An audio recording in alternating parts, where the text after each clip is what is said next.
શરૂ કરીએ.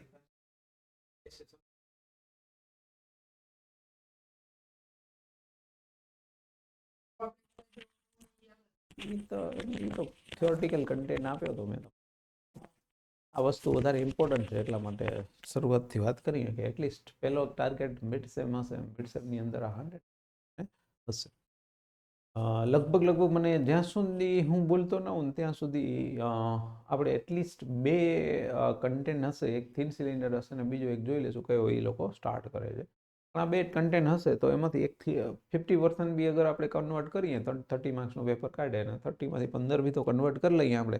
અને એ 30માંથી 100% એક્ઝામની અંદર ફાઇનલ એક્ઝામની અંદર 10 માર્ક્સનું આ ચેપ્ટર હોય છે. ગમે એટલું થાય આ 10 માર્ક્સ હશે. પેપર ગમે એટલું ખરાબ સારું નીકળે 10 માર્ક્સ આના બેઠા જ હશે. ठीक है. So derive equation for circumference and longitudinal stresses in cylindrical cell due to the internal pressure. 3 માર્ક્સનું હોય છે. ફિગર સાથે ડ્રો કરવાનું હોય છે. પહેલા છે શું ચીજ એની ચર્ચા કરતા હું તમારી સામે. ના આપણે ડ્રો કરવાની છે. સમજાવી દઉં શું છે આ કટ કઈ રીતે કરવાનું, દિમાગ કઈ રીતે વાપરવાનું. હવે આ બોટલ છે તમારી મારી સાથે એ જ સમજી લો ને એને કટ કરી છે. તો 2 ટાઈપની એક સ્ટ્રેસ એના ઉપર લાગતી હશે. એક અહીંયાથી જે જગ્યાએ કટ કરું છું ને એની આ લાઈનમાં સમજો, આ લાઈનમાં અને એક એની પરપેન્ડિક્યુલર લાઈનમાં 2 રીતે લાગશે. એક અલોંગ ધી લાઈન અને બીજી એની પરપેન્ડિક્યુલર. બે વસ્તુ ખબર પડી કે એક અહીંયા લાગશે અને બીજી ક્યાં લાગશે, વર્ટિકલ લાગશે. તો એ જ વસ્તુને અહીંયા રિપ્રેઝન્ટેશન કરશું આપણે. એની લેન્થ લેટ સપોઝ L લઈ લેશું. એક વર્ટિકલ સ્ટ્રેસ આપી છે અને એક રેડિયલ સ્ટ્રેસ આપી છે. શબ્દ શું વાપર્યો છે? Radial stress. બરાબર. તો સૌથી પહેલું સ્ટેપ લખવાનું આ force due to internal fluid. હવે એની અંદર કાંઈક પાણી ભર્યું હશે, યા પાણીની તો હવા તો હશે જ. પેટ્રોલ ગેસમાં પાણી હશે, કોઈ પેટ્રોલ ડીઝલ હશે, યા કંઈક ગેસ હશે, તો કંઈક તો હશે એની અંદર. તો એ પોતાનું કંઈક ને કંઈક ઇન્ટરનલ પ્રેશર હશે. તો એ ઇન્ટરનલ પ્રેશર ઇન્ટુ એરિયા કરી દઈશ તો મને શું મળે? ફોર્સ મળે. કારણ કે ફોર્સનો મતલબ હંમેશા શું થાય? પ્રેશર ઇન્ટુ એરિયા થાય ને. આટલું તો ક્લિયર છે. તો પ્રેશરની વાત કરીએ તો પ્રેશર કેટલું હશે એના માટે આપણે શબ્દ વાપરશું પી. સ્મોલ વી વાપર્યો. શું વાપર્યો?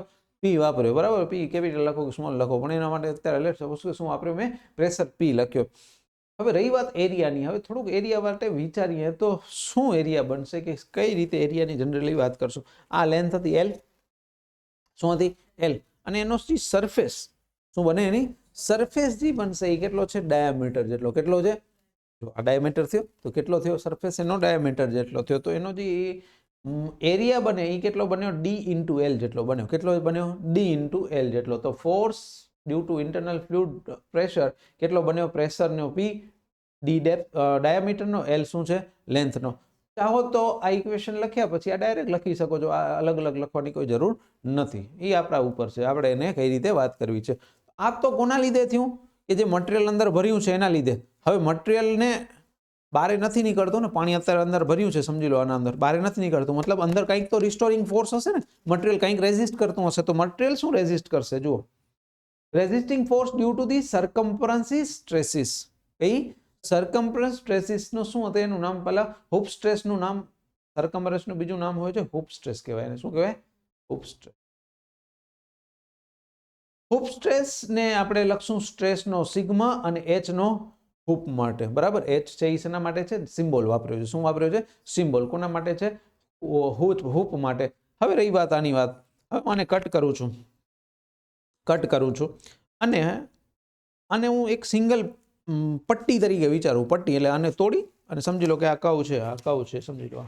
અમારા હાથમાં કર્વ હતો. બરાબર. હવે એને હું શું કરી નાખ્યો?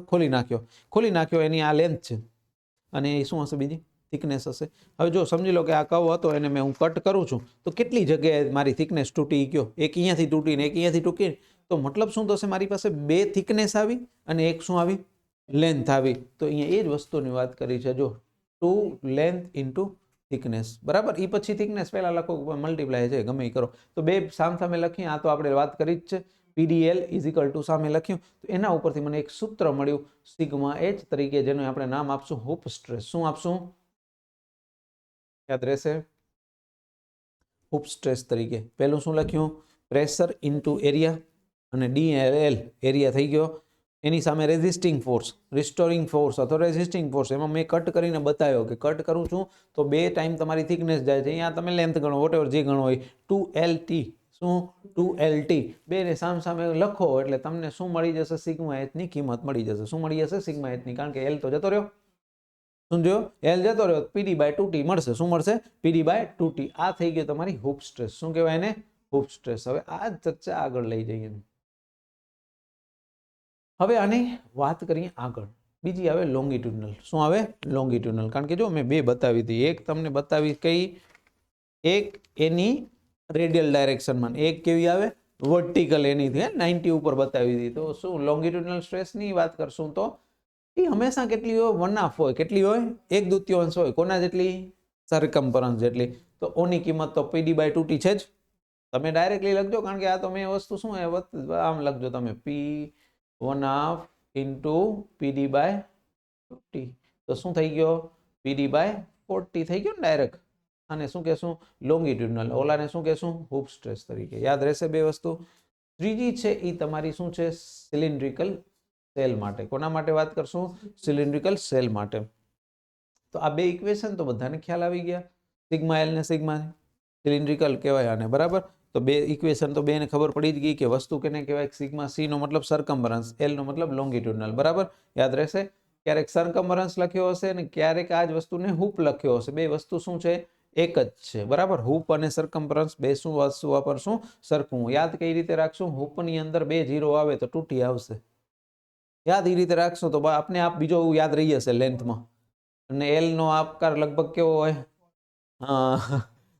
જો યાદ કરવાનું છે છેલ્લે તો ઇક્વેશન કામ આવવાના છે તો છેલ્લે લખતે આવડવો જોઈએ બાકી આવડે કે ન આવડે એટલું ક્લિયર છે પેલા ઓકે હવે હું શું ચાલુ કરું છું એની આ વાત કરી હતી મેં સ્ટ્રેસની વાત કરી હતી કેવી હતી આ સ્ટ્રેસ હતી કઈ હતી વસ્તુ સ્ટ્રેસ હતી એ જ રીતે આપણે બીજું યાદ રાખશું શું યાદ રાખશું એનું સ્ટ્રેઇન યાદ રાખશું શું યાદ રાખશું સ્ટ્રેઇન તો સ્ટ્રેઇનમાં બે આવશે એક આ અને એક આ હવે એને યાદ કઈ રીતે રાખશું સ્ટ્રેઇનનો મતલબ શું થાય સ્ટ્રેસ બાય યંગ્સ મોડ્યુલસ થાય શું થાય યંગ્સ મોડ્યુલસ થાય શું થાય સ્ટ્રેસ બાય યંગ્સ મોડ્યુલસ તો PD/2T એ તો યાદ રહી ગયું PD/2T એ તો યાદ રહી ગયું બે માટે ઈ મેં કીધો તો લેવાનો એટલે આટલું યાદ રહી ગયું હવે ખાલી નવું યાદ શું કરવાનું છે 1 - μ/2 અને અહીંયા કને 1/2 - μ એટલે થોડુંક ઉલટું સુલટું છે ખાલી છે ને તો યાદ તમને કન્ફર્મેશન યાદ રાખવાનું છે કે જ્યારે હૂપની વાત કરું સી લખો તો સરકમ્ફરન્સ બી કહેવાય ને હૂપ બી કહેવાય બરાબર હૂપ માટે શું આવશે 1 - μ/2 એટલું યાદ રાખો 1 - μ/2 અને આના માટે શું આવશે તમારું 1/2 - μ યાદ રહેશે ડન કોઈ તકલીફ ન હોવી જોઈએ ત્રીજું એના માટે આવશે અગર આ બે યાદ છે તમને શું અગર આ બે યાદ છે તો એના માટે આવશે ત્રીજું વોલ્યુમમાં થતો સ્ટ્રેઇન વોલ્યુમેટ્રિક સ્ટ્રેઇન કહેવાય ને શું કહેવાય વોલ્યુમેટ્રિક સ્ટ્રેઇન જો લેન્થ કેટલી હતી એક બાજુ હતી ડાયામીટર મેં તમને પહેલા કીધું થિકનેસમાંથી કટ કરશો તો કેટલી વાર આવે બે વખત આવશે કારણ કે π/4 d² કરો તમે હંમેશા તો ડાયા નો સ્ક્વેર આવે તો ડિફરન્શિએશન કરશો તો 2D થાય હંમેશા શું થાય 2D થાય તો લેન્થમાં કેટલું આવશે 1 અને આનામાં કેટલું આવશે 2 તો આની જે વેલ્યુ આવી હોય એ આપણે અહીંયા પુટ કરી દેવાની ત્રીજું યાદ રાખવાનું શિયર સ્ટ્રેસ શું કહેશું એને શિયર મેક્સિમમ શિયર તો કેટલી આગળ યાદ કરો સરકમ્ફરન્સીસ એટલે હૂપમાં કેટલો આવ્યો PD/2T એના પછી શું આવ્યો PD/4T અને છેલ્લો આવશે PD/8T યાદ રાખવા કોઈ મોટી વાત છે નહીં છે નથી ને તો તમારી નોટબુક કાઢો એની અંદર આ ડેટા લખો કેટલા માર્ક્સનો છે એ જોઈ લેજો 7 માર્ક્સનો છે કેટલા માર્ક્સનો 7 માર્ક્સનો છે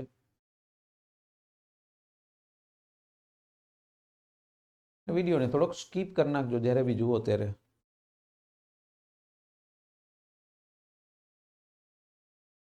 કારણ કે હું જો ખાલી બોલતો જઈશ ને તો ખ્યાલ નહીં આવે કઈ વસ્તુ ક્યાં લીધી એમ એ જ આવશે તો આ લઈ લો ને જામ પડી ટેન્શન ઉભર વા બીજી આવશે એના લખતો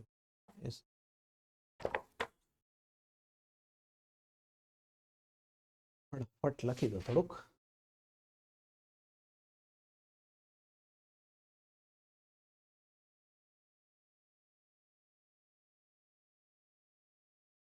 પહેલા એ જ પૂછ્યું છે મેક્સિમમ શિયર જે પૂછ્યું છે એના ઉપર ફોકસ કરવાનું હંમેશા પહેલા બરાબર લખતા જાઓ ડેટા લખી નાખો 7 માર્ક્સનો સવાલ છે વચ્ચેથી સ્કીપ કરી દેજો બરાબર વચ્ચેથી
પેલું હંમેશા ધ્યાન શું રાખવાનું, શું પૂછ્યું છે એના ઉપર, શું પૂછ્યું છે પહેલા તો. બીજું લેન્થ આપી છે, શું આપી છે સર, લેન્થ આપી છે સર, ડાયામીટર આપ્યો છે, થિકનેસ આપી છે, શું આપી છે, થિકનેસ આપી છે, સબ્જેક્ટેડ ટુ ઇન્ટરનલ પ્રેશર શું આપ્યું છે 2. તો પહેલા PD2T, PD40, PD80 આ ત્રણ ઇક્વેશનમાં મને જે ડેટા જોઈએ છે એ લગભગ બધા દીધા છે ને, બધા દીધા છે. ખાલી શું મેઇન કામ કરવાનું છે, શિયર. શું પહેલા તો શિયર, PD/80 યાદ છે આપને. તો P ની વેલ્યુ કેટલી આપી છે ધ્યાન દેવાનું, એક્ઝામની અંદર યુનિટ જોઈ લેવાનું, 2 ન્યૂટન પર mm² આપ્યો છે કે નથી આપ્યો, ના આપ્યો તો આપણે કન્વર્ટ કરવો પડશે, બરાબર, કારણ કે બાકી બધા જનરલી આપણે ન્યૂટન mm માં જ હશે. ડી એટલે ડાયામીટર, ડાયામીટર જો નથી આપ્યો આપણા mm ની અંદર તો આપણે શું કરવો પડ્યો, mm માં કન્વર્ટ કરવો પડ્યો. ટી ની વેલ્યુ કેટલી આપી છે તમને 10 mm, ઈ mm માં આપી છે તો સો ઇટ્સ ઓકે છે, બરાબર. તો આ વસ્તુ થઈ ગઈ 30. ડન આટલું. તો પહેલું કામ છે એ શિયરનું, તો હવે શિયર લખી દો આટલું. અને અહીંયા એઝ્યુમ કર્યો છે ડેટા યંગ્સ મોડ્યુલસ, તો બાય ડિફોલ્ટ રહેવાનો મ્યુ ઘણીવાર આપણે ન આપ્યો હોય તો આપણી રીતે લઈ લેવાનો 0.25, બાકી જનરલ કેસમાં આપેલો બી હશે, બરાબર, ઠીક છે. તો આટલું લખી દો થોડુંક.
હવે વાત કરવાની છે ચેન્જ ઇન ડાયમેન્શન. શું ચેન્જ કરવાનું છે, ચેન્જ ઇન ડાયમેન્શન.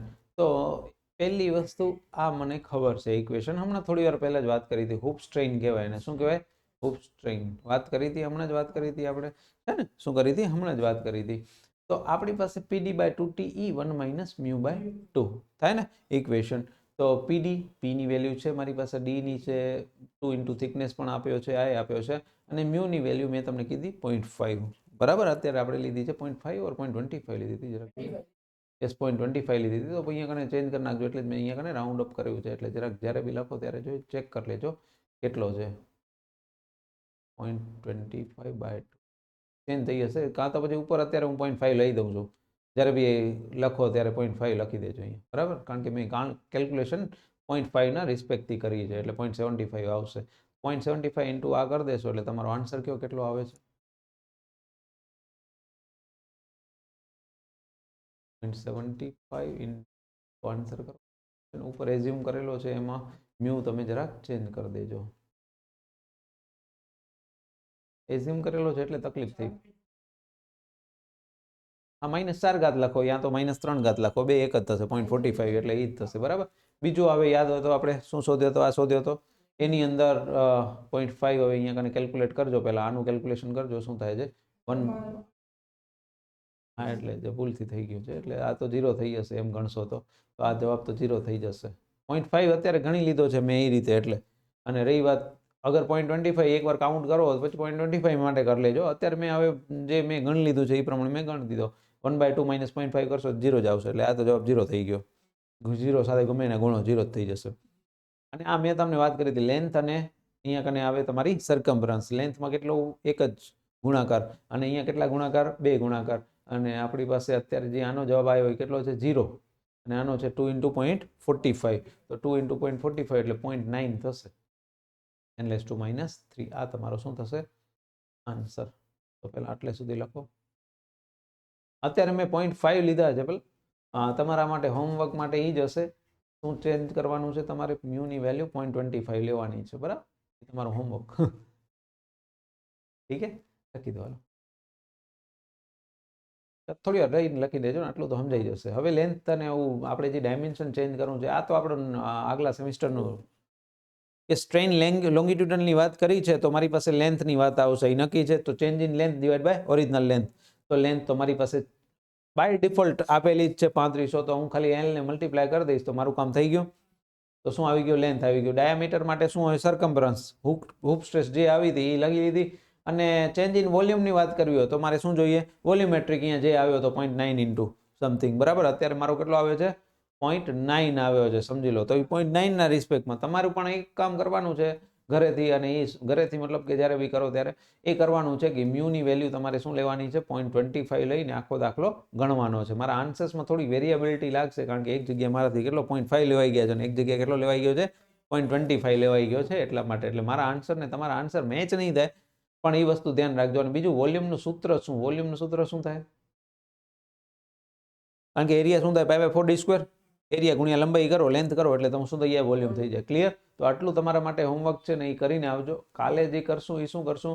આનું ડેરિવેશન. હવે એ બીજું ડેરિવેશન, એક ડેરિવેશન કર્યું આપણે, આ બીજું ડેરિવેશન, કે કઈ રીતે એને રિપ્રેઝન્ટેશન કરવાનું.